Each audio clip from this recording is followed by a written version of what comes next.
ఈ బాధ్యత గల పదవుల్లో ఉన్నవాళ్ళు అంటే మంత్రులు, ఎమ్మెల్యేలు, ఇటువంటి వాళ్ళందరూ చాలా జాగ్రత్తగా కామెంట్ చేయాలి. ఇప్పుడు నిన్న కొండా సురేఖ గారు చేసిన స్టేట్మెంట్ పర్టికులర్గా ఆవిడ చాలా రెస్పాన్సిబుల్ పొజిషన్, మినిస్టర్గా ఉన్నారు ఆవిడ. ఆవిడకి ఏం తెలుసో ఏం తెలియదో మనకు తెలియదు. ఒకవేళ తెలిస్తే కూడా ఇప్పుడు గైడ్ లైన్స్ ప్రకారం వీళ్ళు ఎవరి పేర్లు అయితే ఆవిడ ఎత్తారో వాళ్ళు విక్టిమ్స్ అవుతారు. విక్టిమ్స్ పేర్లు చెప్పకూడదు అని గైడ్ లైన్స్ ఉన్నాయి. అట్లీస్ట్ గైడ్ లైన్స్ అయినా ఫాలో, మినిస్టర్లే గైడ్ లైన్స్ ఫాలో అవ్వకపోతే ఇంకెవరు ఫాలో అవుతారు? మేము మాలాంటి వాళ్ళు మొన్న మీటింగ్ పెట్టి ఛానల్స్ అంతా అటు బొమ్మలేస్తున్నారు, వేయకూడదు, పేర్లు చెప్పకూడదని మేము చెప్పాము. మరి మంత్రులే తప్పులు చేస్తుంటే ఈ చిన్న చిన్న వాళ్ళు యూట్యూబర్స్ ఏం చేస్తారు పాపం. సో ముందు గైడ్ లైన్స్ తెలుసుకోవాల్సిన అవసరం మంత్రులకి, ఎమ్మెల్యేలకి. వీలైతే క్లాసులు పెట్టి ప్రభుత్వాలు వాళ్ళందరికీ ఏం చెప్పాలి, ఏం చెప్పకూడదని ఆలోచించాలి. అయిపోయినాక టార్గెట్స్ చేసి, సినిమా వాళ్ళని టార్గెట్ చేసి చెప్పడం అనేది చాలా తమాషా అయిపోయింది, ఈజీ అయిపోయింది. అంటే వీళ్ళు ఏం చేసినా ఊరుకుంటారు, ఏం చేసినా పడతారు అనేది చాలా ఎక్కువగా ఉంది వీళ్ళందరికీ. ఇది రైట్ కాదు. నిజంగా ఊరుకున్నంతకాలం ఊరుకుంటారు. తిరగబడే రోజు వచ్చినప్పుడు ఎప్పుడైనా తిరగబడతారు. తిరగబడే రోజు రాకుండా ఉండాలని, తిరగబడే పరిస్థితికి తేకుండా ఉండాలని వీళ్ళందరినీ రిక్వెస్ట్ చేస్తున్నారు. ఇప్పుడు ఒక ఏకతాట మీదకి వచ్చారు, ఇది చాలా శుభపరిమాణం అంటున్నారు. కానీ అప్పుడు చంద్రబాబు వాళ్ళ వైపు తిరిగినప్పుడు అప్పుడు ఎవరో మాట్లాడలేదు ఎందుకని ఒక క్వశ్చన్ వస్తుంది.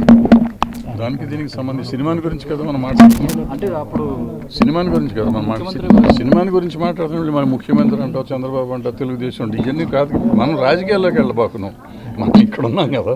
ఇప్పుడు మనం సినిమా ఇండస్ట్రీ గురించి మాట్లాడాలి. సినిమా ఇండస్ట్రీలో ఓ హీరోయిన్, ఒక హీరోల గురించి మాట్లాడుతున్నారు కాబట్టి మాట్లాడాం. అది మాట్లాడినప్పుడు అది వేరేగా మాట్లాడతాం. అప్పుడు మాట్లాడినప్పుడు మాట్లాడాం. జానీ మాస్టర్ వైఫ్ ఒకటి కంప్లైంట్ చేశారు కమిటీకి, అంటే తన పర్సనల్గా ఒక కంప్లైంట్ ఇవ్వడం జరిగింది. దాని మీద ఏంటి సార్ ఇప్పుడు ఏం జరుగుతుంది?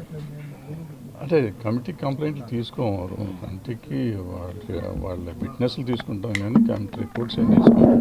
ఆవిడ రిపోర్ట్ ఇచ్చింది ఛాంబర్కి ఇచ్చింది. జానీ మాస్టర్కి బెయిల్ సంబంధించి బయట పెట్టే అవకాశం మీరు అంటే మాది రిపోర్ట్ వచ్చినాక బయట పెడతాం. రిపోర్ట్ రావాలంటే టైం పడుతుంది. Take some time, few days రాగానే. ప్రధానంగా ఒక ఆరోపణ, జానీ మాస్టర్ మీద మీరు పదవిని తొలగించారు కానీ ఆ అమ్మాయి కార్డు విషయంలో ఎలాంటివి తీసుకోలేదు అనేది ఒక విమర్శ ఉంది. దాని మీద ఏం చేయాలి? కార్డు ఆ రోజు చెప్పాను, కార్డు ఇస్తున్నామని చెప్పారు. కార్డు యూనియనే చెప్పింది, నేను చెప్పాను మధ్యలో. యూనియన్ అంతకు ముందే వచ్చి కార్డు ఇచ్చేస్తున్నామని చెప్పింది. కార్డు కూడా రెడీ అయిపోయి ఉంది, ఇస్తారు. బట్ మిగిలిన సాల్వ్ అయినాక ఎవరు శిక్ష పడాలి, ఈ అమ్మాయికా ఆ అబ్బాయికి అనేది తెలియదు కదా మనకి. ఇంకా అది ఏం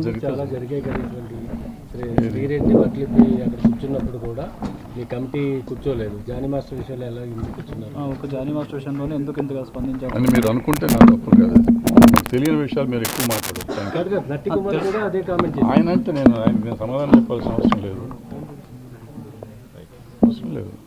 ఇప్పుడు మేమేం చేస్తున్నాం అనేది మీకు తెలియదు. మీరు తెలుసుకుంటే మాట్లాడండి. If you have enough knowledge or enough evidence in that, please speak. I will speak out.